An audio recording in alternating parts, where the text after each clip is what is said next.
In preparation for the release of Terminator Dark Fate, I'm reviewing all of the Terminator movies. We're in week 2. That means we're talking about Terminator 2 Judgment Day. So let's talk about it.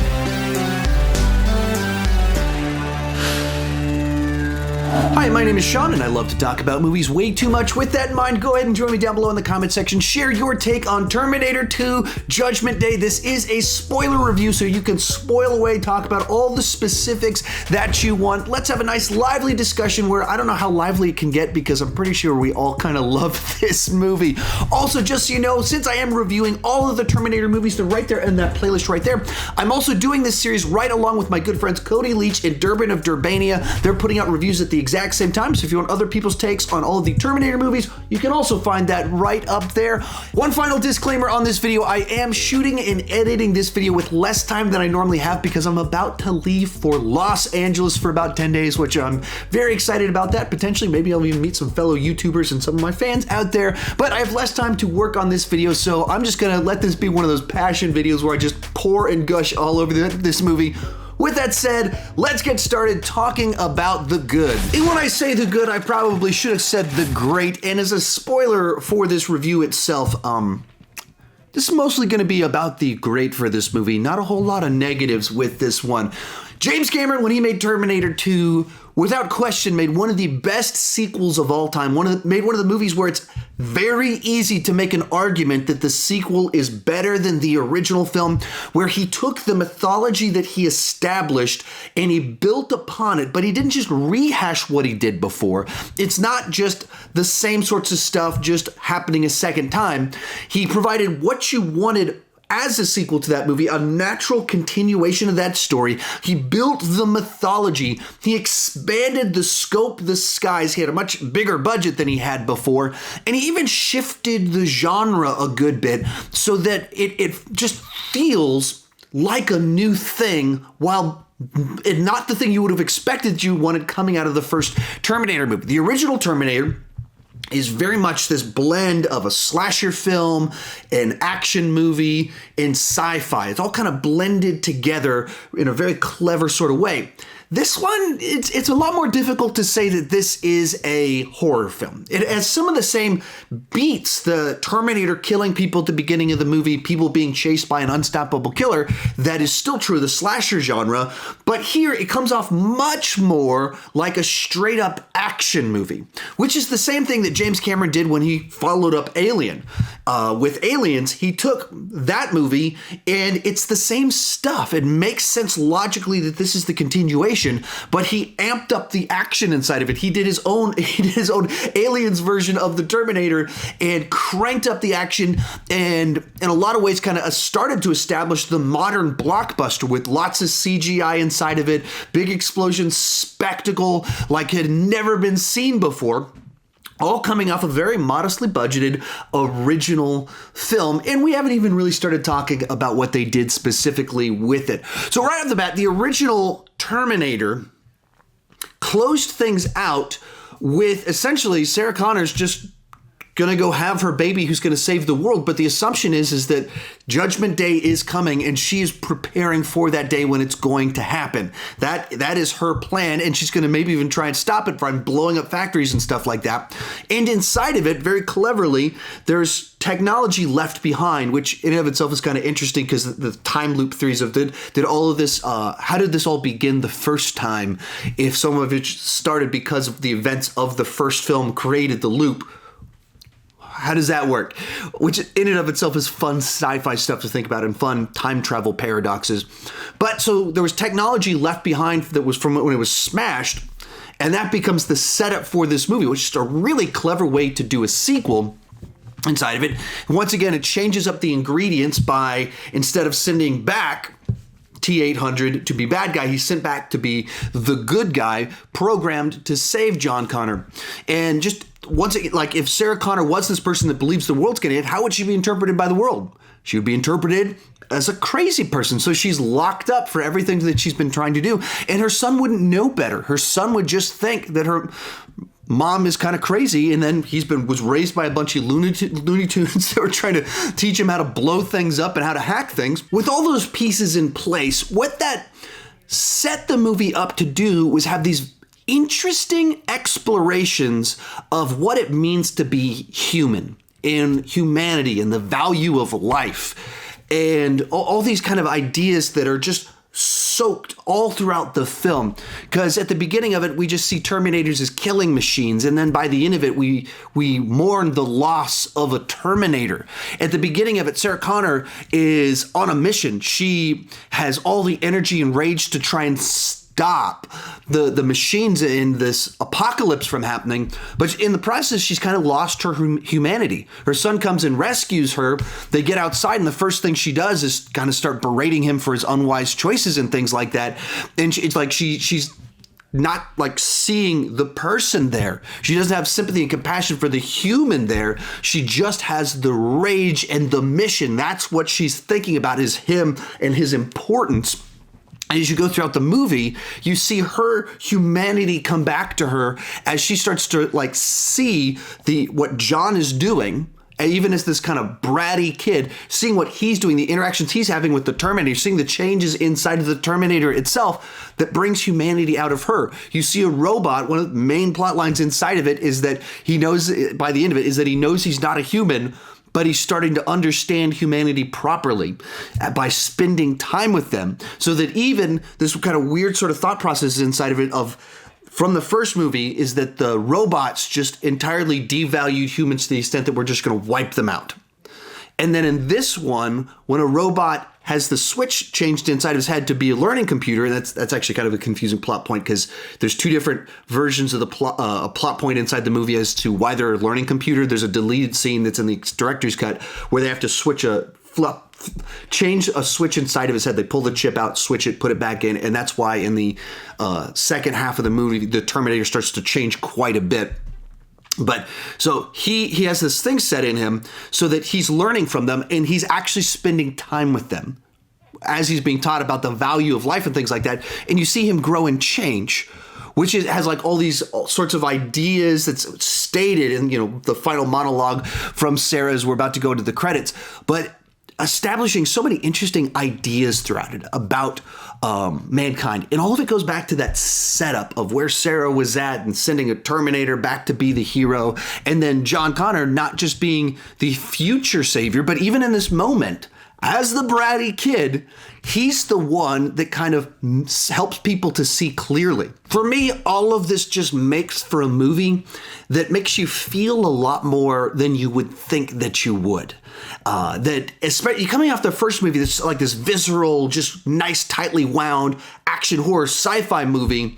It wasn't necessarily one that explored a lot of big themes, though. It's just a really solid action thriller horror mashup. This one has the blockbuster action sci-fi and then puts all this emotion inside of it so that as our Terminator's lowering himself down by a chain and giving a thumbs up as he dies, it's like very emotional in that moment as you're watching John Connor lose kind of the best father that he's ever had inside of his life. Something that even Sarah, the person that's most afraid of this guy, acknowledges. Like, he would never hurt him. He would always protect him. He would do anything he could do to take care of him, which is just really powerful stuff. All right, from there, let's kind of just start walking through all of the many other things besides the emotions, besides the setup that make this movie awesome. I think the opening sequence for this film is just fantastic. It kicks off and, it shows glimpses of LA, and then it shifts immediately to the apocalyptic future with skulls everything burned down. And then it has one of the best jump scares in movie history because you're just not waiting for it. And it's not even a jump scare that makes this big, unbelievably loud noise the way that modern horror movies do. You're just watching through it and you're used to like seeing this somber image, and then the exoskeleton smashes a skull right in front of your head. When I sat down to rewatch it for this particular review, I actually watched the beginning 2 times. That's sometimes the truth. So my kids were there, so I put my kids down just to watch the intro. I didn't have them actually watch this full movie. I'm not quite that irresponsible quite yet, but I did try and jump scare them with the intro to this movie, and both of them like jumped real big when this foot smashed the skull at the beginning of it. And then you get a glimpse of the war with good special effects. You got several glimpses in the original Terminator movie special effects kind of held that one back from you really feeling like you're fully there. This one, they hold up quite a bit better because obviously it's one of the most expensive movies ever made at the time. And so you just see kind of a little bit of the battle, and then once again establishing John Connor as the hero and the savior, and you get to see an old John Connor and this image of him, and you just like feel the weight of this hero there. And then it goes into the opening credits as you see fire and the burning playscapes. Just such a cool way to start the movie. And for me, as I've thought through great soundtracks over the last several years of having a channel and what do I think are the best scores of all time, I tend to think the score for this movie is one of the saddest scores I've ever heard of. Just like both having like this heroic vibe to it, but having a sadness inside of it. And you see that in the opening credits as it's playing, and you're just thinking about the horrible losses that are coming through this mythology while having a certain sense of heroics to it at the same time. And of course you hear it at the end of the movie as our wonderful T-800 is lowered into being melted to death and all that stuff. But I just love the score for this movie, starting off with the beginning. And it's musical themes that were like present, a lot of them in the first film, but with a much bigger budget and more time to work on them to kind of make them sound kind of right. There's certain things inside of it that can sound like dated at the time, but in the context of the movie, they work really, really well.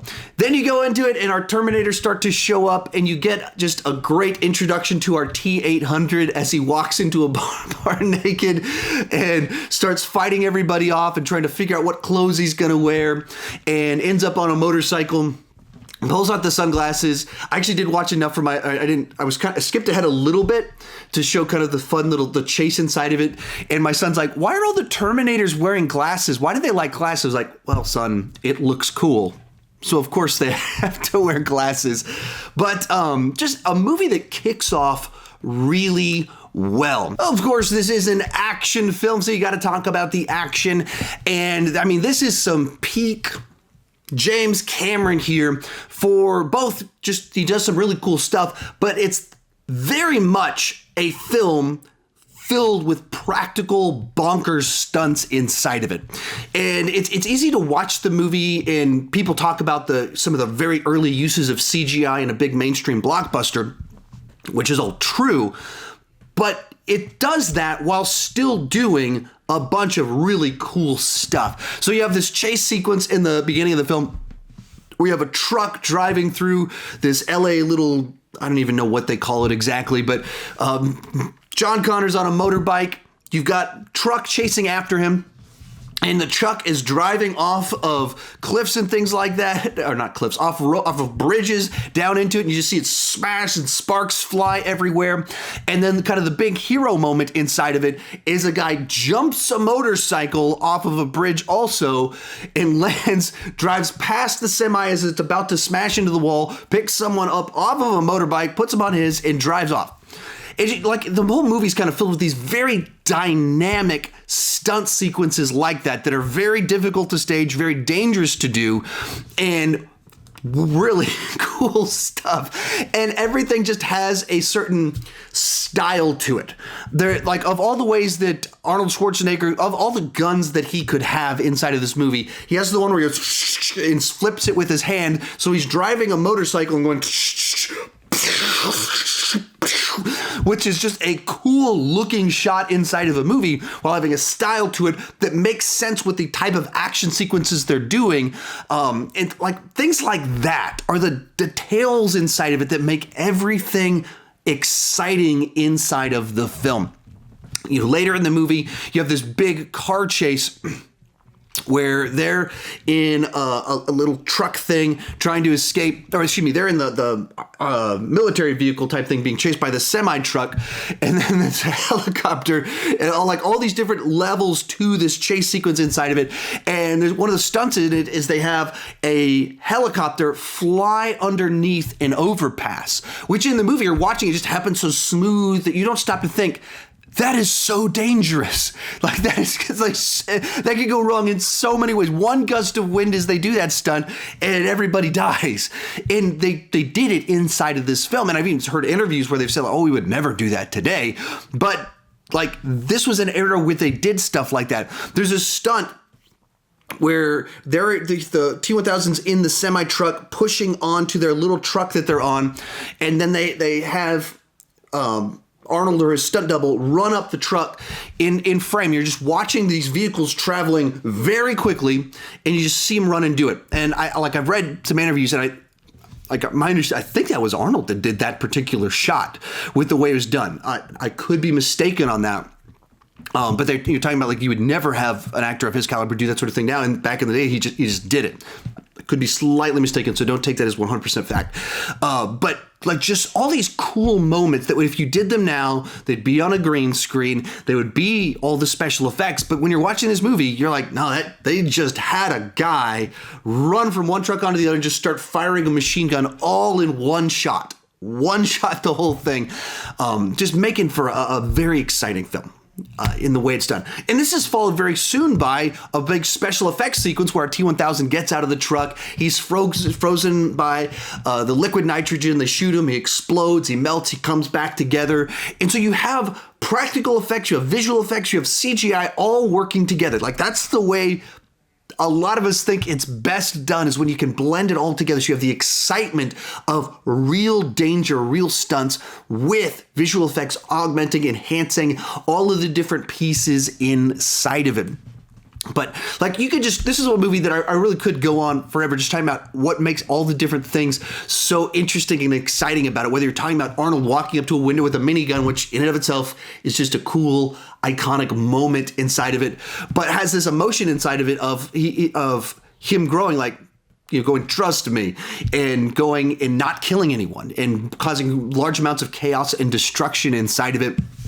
Miles Dyson, in a movie that has a lot of sad elements inside of it, just kind of this tragic character that thought that he was advancing mankind through technology. And as soon as he sees the reality of his work, transforms. I love that about the character, that that so often in these movies, it's presented as the big corporate guys are just evil and the evil corporation. And that's, you know, even in Alien and Aliens, that's the company, the corporation is super evil and have bad intentions. And that's not what happens here, is that he learns that what he did was wrong. He's like, we have to destroy this now.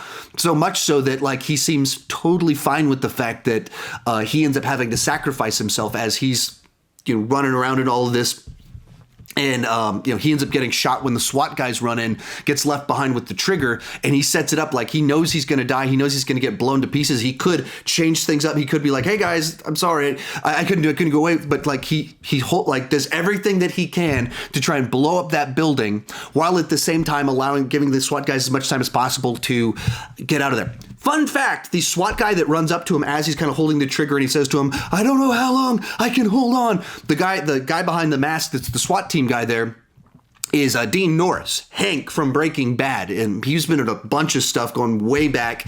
And that's one of those movies you probably didn't recognize him because of that mask on his face. But that is Hank from Breaking Bad. So Miles Dyson, the guy that in certain ways is responsible for this apocalypse, immediately sees the danger of what he's doing and wants to do whatever he can. And I love that usage of these characters, that it really is the machines that haven't met humanity are the bad guys. And the machine that meets humanity and sees the good learns from it. Oh, that's like powerful stuff, the way it's kind of interwoven throughout the whole story. A few more things to talk about in the great section of this one. The movie's actually kind of a boy and his dog movie, which makes it such an interesting mix, because normally you have this genre where there's the child who has kind of missing parents inside their life, and so then the creature comes along that becomes that surrogate father to the E-Team, Bumblebee from last year, Abominable from just 2 weeks ago. Very common genre, but it's normally family movies, not rated R action movies. And here they found a way to make a rated R action movie that touches on these emotions still, and it's successful at doing that, as you have, as is the case in this genre, the child in them teaching the mythical creature, or in this case Terminator, the ways of the world and how to fit in and things like that. And that's very much what you see inside this film. There's deleted scenes up for the film, once again in the director's cut, where you have him teaching the Terminator how to smile. There's sequences in the movie, of course, where he's teaching him how to use slang and how to little one-liners and things like that play out really well in the second half of the film with "Hasta la vista, baby" and all of that fun stuff. But so, and it even gets a sense of humor as kind of things happen inside the movie. So really cool stuff. Of course, finally, let's just kind of talk about some performances in here. Linda Hamilton as Sarah Connor, one of the classic great action females of all time. And one of the reasons for that is because she was so not this character in the first movie. She was so sweet and kind and friendly at the beginning of the Terminator, and instantly when you see her here as the person that has seen the reality of the future and has been transformed by it, totally different person. And you buy her as each of those people. And through this movie, once again, as I mentioned before, you see her start to, the rough edges get sanded off just a little bit. Not that she's any less the action hero that is totally willing to battle the T-1000 with a shotgun, but that she's learned how to connect with her son a little bit more by the end and care about him. That's kind of powerful stuff, what they're able to do. And once again, the iconic Arnold Schwarzenegger in his career-defining role in the movie that just solidified him as a Hollywood legend. Of course, he's just fantastic in the role, as he's able to be the cold machine, and the cold machine learning to be a human and to be funny. All of these things at the same time, and you really, truly do care about him.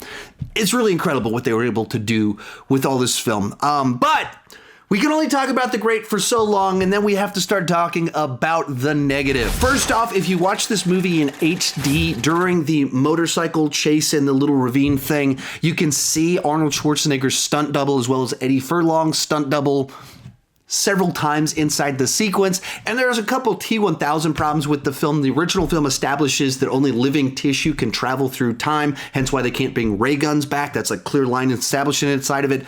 I don't know how that fits with the T-1000. They also say the T-1000 can only make hard objects and knives, but then it can transform into clothing, which is more complex stuff, and will have buttons, and people will have watches, and they'll have watches on his arms and things like that. That's it. Everything else about the movie is fantastic, which, of course, those are nitpicks, but it's interesting that even the best movies of all time have little things that you can nitpick, and in order to be the best movie of all time, sometimes you have to break your own rules. Real quick, before I give you my score on this one, be sure to tell me what you thought down below in the comments section. Let's have a nice, lively discussion where basically all of us praise the movie and say it's the best of all time. Or if you're like that, random person out there that didn't like Terminator 2, if you're brave enough, tell us why down below in the comment section. Also, remember, I am doing this video with Cody Leach and Durbin of Durbani. You can check that out right up there. They've also got reviews, and I also have a playlist right up there where you can see all of my reviews of the Terminator movies as I put them out. Terminator 2 isn't just one of the best action movies of all time, not just one of the best sci-fi movies of all time. It's just one of the best movies of all time. It works on pretty much every single level. It's exciting.